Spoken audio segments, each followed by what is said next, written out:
అరుణాచల క్షేత్రం అగ్నిస్వరూపం. ఇక్కడ శివలింగం అగ్నిలింగం. ఆ స్వామి అనుగ్రహం ఉంటేనే ఈ అరుణాచల క్షేత్రంలో అడుగు పెడతామని చెబుతూ ఉంటారు. అరుణగిరి అంటే ఎర్రని కొండ అని అర్థం. అరుణాచలం గిరి ప్రదక్షిణ 14 కిలోమీటర్లు. అరుణాచలంలో ఆలయం కంటే అరుణగిరి గిరి ప్రదక్షిణకే ఎక్కువ ప్రాధాన్యత ఇస్తారు. పరమేశ్వరుని ఆజ్ఞ మేరకు విశ్వకర్మ ఈ ఆలయాన్ని నిర్మించాడని స్థల పురాణం చెబుతోంది. ఈ అరుణాచల క్షేత్రాన్ని తమిళనాట తిరువన్నామలై అని పిలుస్తారు. ఇక్కడికి ఈ క్షేత్రానికి చేరుకునేందుకు విశాఖపట్నం, విజయవాడ, హైదరాబాదు ప్రాంతాల నుంచి రైళ్ళు ఉన్నాయి. రైలు సౌకర్యం కట్పాడి జంక్షన్ వరకు ఉంటుంది. అదేవిధంగా తిరువన్నామలై వరకు కొన్ని రైళ్ళు ఉన్నాయి.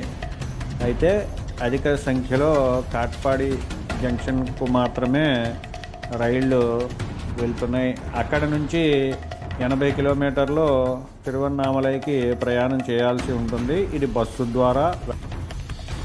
తిరువన్నామలైలో బస చేసేందుకు అనేక ఆశ్రమాలు, ప్రైవేటు హోటల్స్ అందుబాటులో ఉంటాయి. కాకపోతే అప్పుడున్న సందర్భాన్ని బట్టి ఈ రేట్లు అత్యధికంగా కూడా ఉండవచ్చు. మన తెలుగువారు ఇక్కడున్న శివసన్నిధి మరియు ఆంధ్ర ఆశ్రమంలకు వెళ్తూ ఉంటారు. ఇప్పుడు మీరు చూస్తున్నది బ్రహ్మతీర్థం. ఆలయం లోపల ఈ బ్రహ్మతీర్థం మనకు దర్శనమిస్తుంది. విశాఖపట్నంలో ఉదయం రైలు ఎక్కితే రాత్రి 9:30కు కాట్పాడి జంక్షన్లో రైలు దిగుతాము.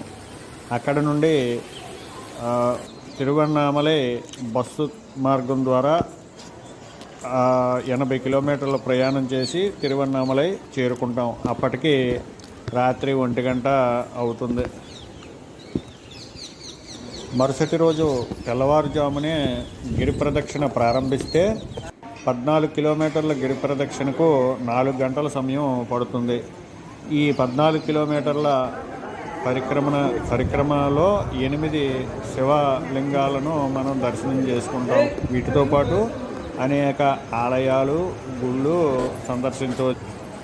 గిరి ప్రదక్షిణను ఆలయ ప్రధాన గోపురం వద్ద ప్రారంభించి తిరిగి